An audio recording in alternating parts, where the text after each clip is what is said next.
Welcome back. It's been a little while. Yeah. We've You've got internet again? I've got internet again. I've moved to a new place. You might notice how different it looks. And we've got all our defence sorted. We're into midfielders now. We're trying to just come up with a nostalgic 90s football 11, maybe just random people that you might have forgotten, and just see if it tickles us. So we're on to right wingers now. I want to say right wingers, but I'm trying to think whether they're even called wingers back then. Are they just right midfielders? I think they were wingers. They were winging it back then as well. Certainly before the wing back. They didn't have any defensive duties. So we're going to come up with, how many suggestions? 2 each? 2 each, yeah. And then I think we can go through the long list and see if there's anything interesting in there as well. Any hidden gems? Perfect. Yeah. Go for it. So first of all, I need to go for the one that you're most likely to pick then, so that I can get them in there first. True. So I'm going to go for... Now, I've just realised what I've done now, but I'm going to say it anyway. So I'm going to go for Øyvind Leonardsen. Well, I don't know what you've done. What have you done? I've picked another Norwegian. Oh, yes. Yeah, we weren't going to pick Norwegians.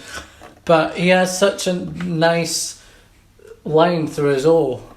Yeah, he was sort of there before the rest of them as well. So we've got like the late 90s rush of Norwegians where their national team were doing pretty well. Just all defenders. Yeah, exactly. Ronny Johnsen.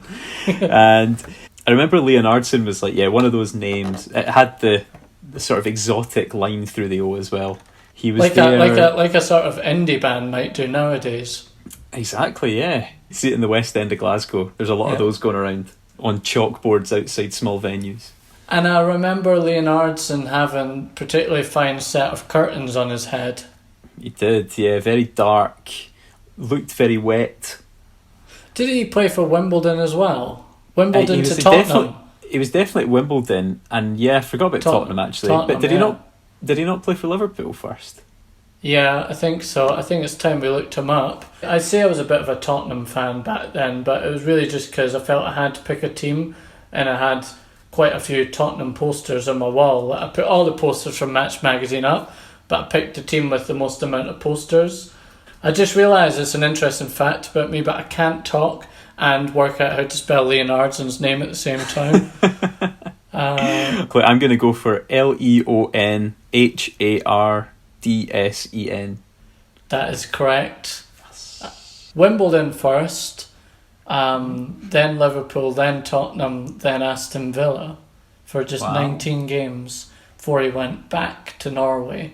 Yeah, it'd be interesting to know what age he retired at, because as we know, Norwegians struggle to make it at least even to their mid-20s, never mind their 30s and beyond. Yeah, he probably joined Espen Baardsen in the business world. Yeah. Well, this is going to be awfully hard for me to work out, but he retired in 2007. That seems a good amount of years. Given he was born in 1970, that should make it easier to work out. 37.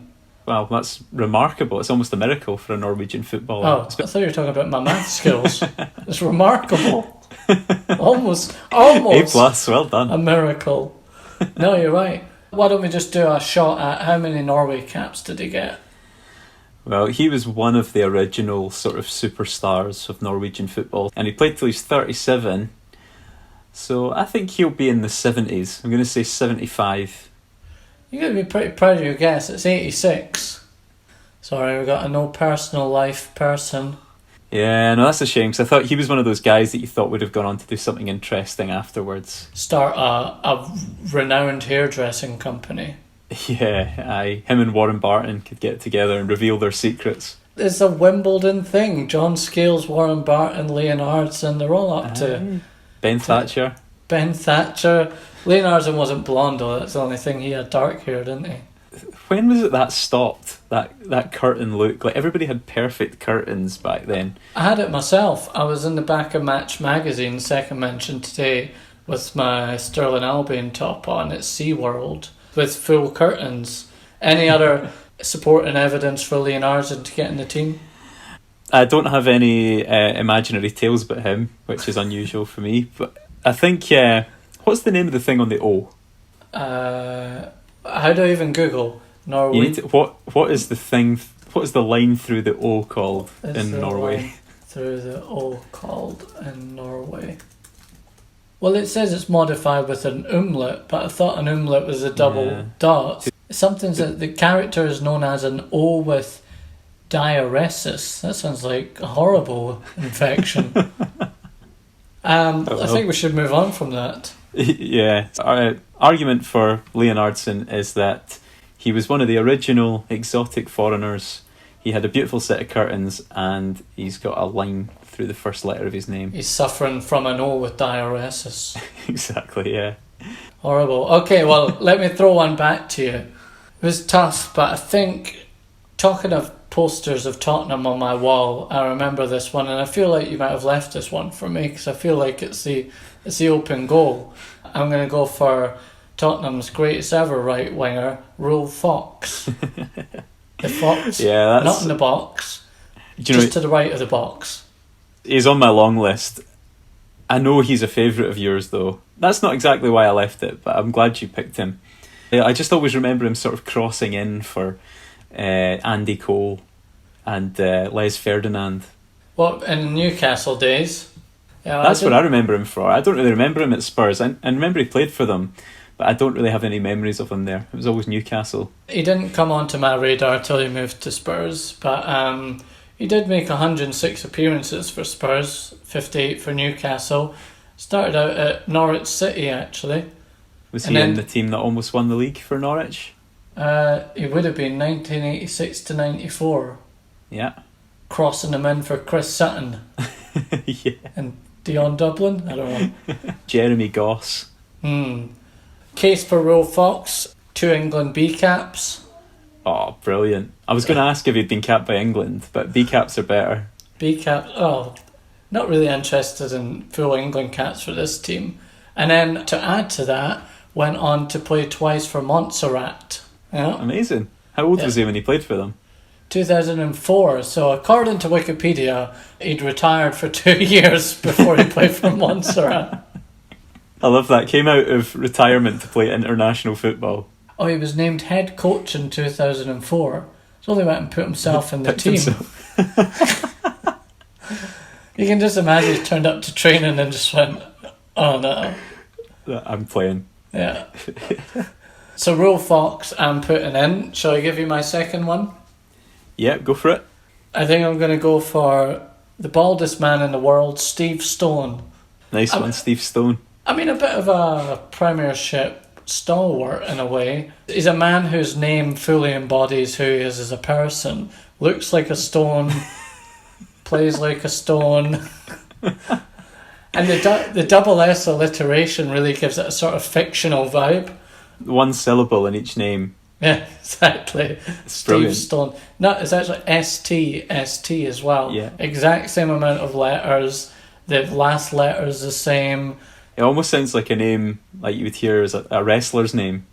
Exactly.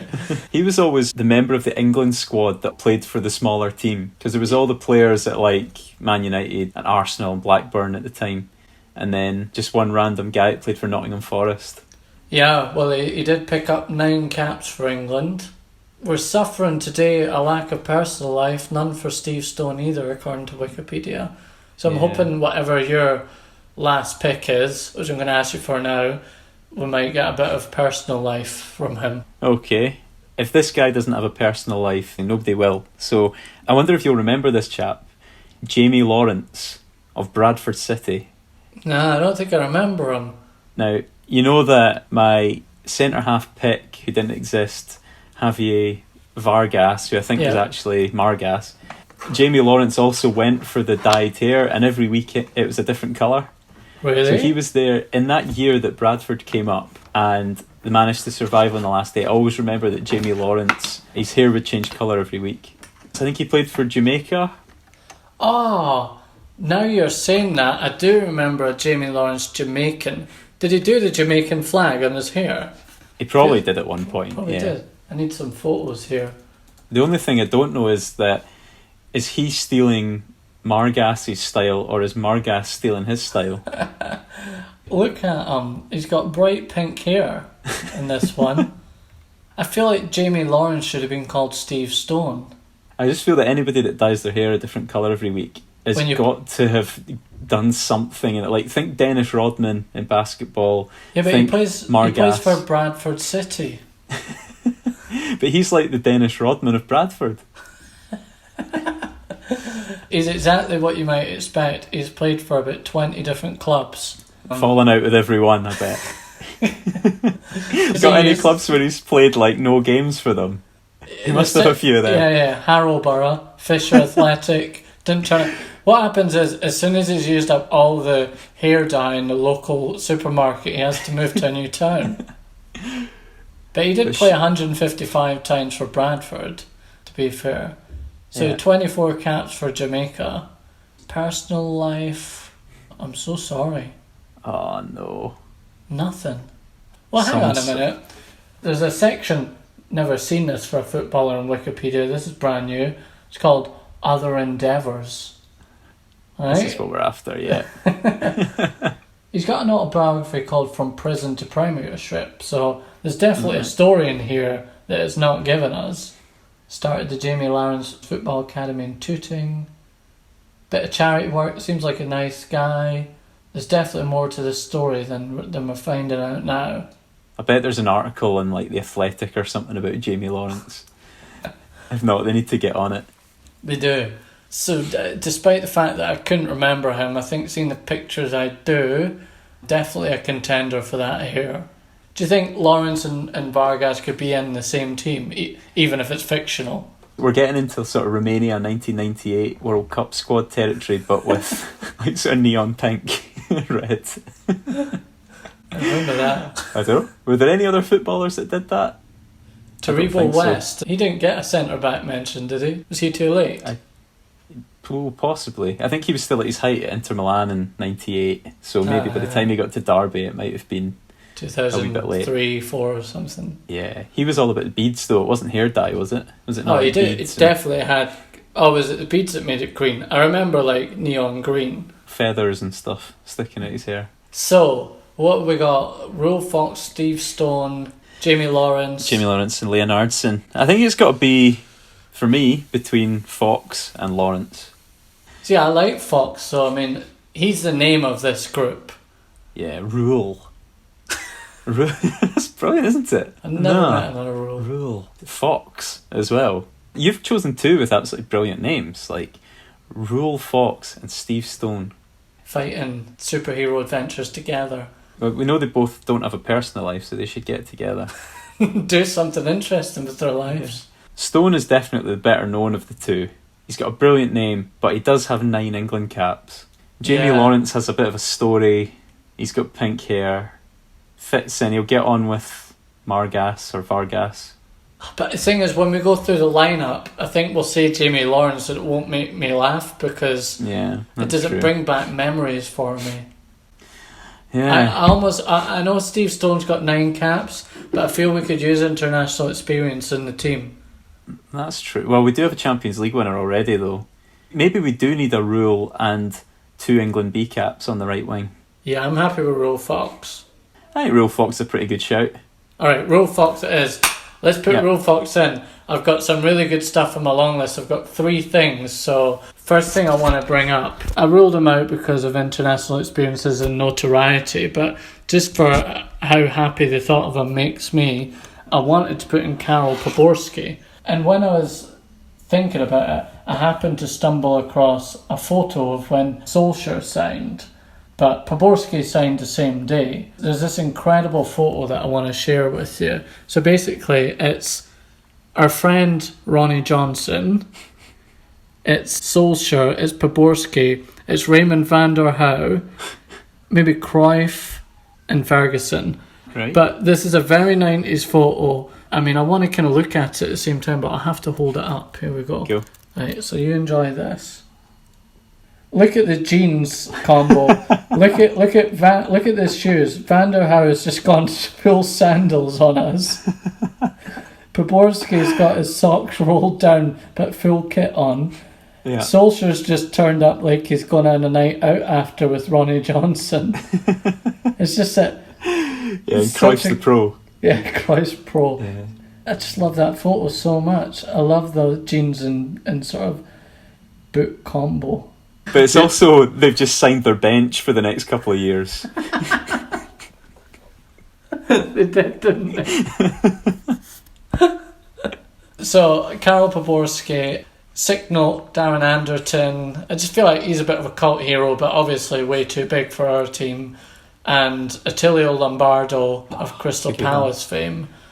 One of the weirdest signings of all time. Yeah. The Bald Eagle. So, the other ones that we haven't mentioned so far, we've got Stuart Ripley, Premier League winner with Blackburn. I think when Stuart Ripley won that, he wasn't sure whether to believe it or not. Yeah. I just assumed that's what the museum was based on. It's just tons of pictures of Stuart Ripley amazed at his Premier League medal. Holding the trophy aloft. I've got a couple more. I've got Mustafa Hadji. Yeah. Who did he turn out for? He was at Villa at one point? Yeah, I think it was Coventry first. Oh, yeah, that's right, yeah. So straight after the World Cup in '98, which was when I'd first heard of him. He was really good at that World Cup, and he ripped Scotland apart in the game in the as group well. stages, yeah. Yeah, good player, good hair.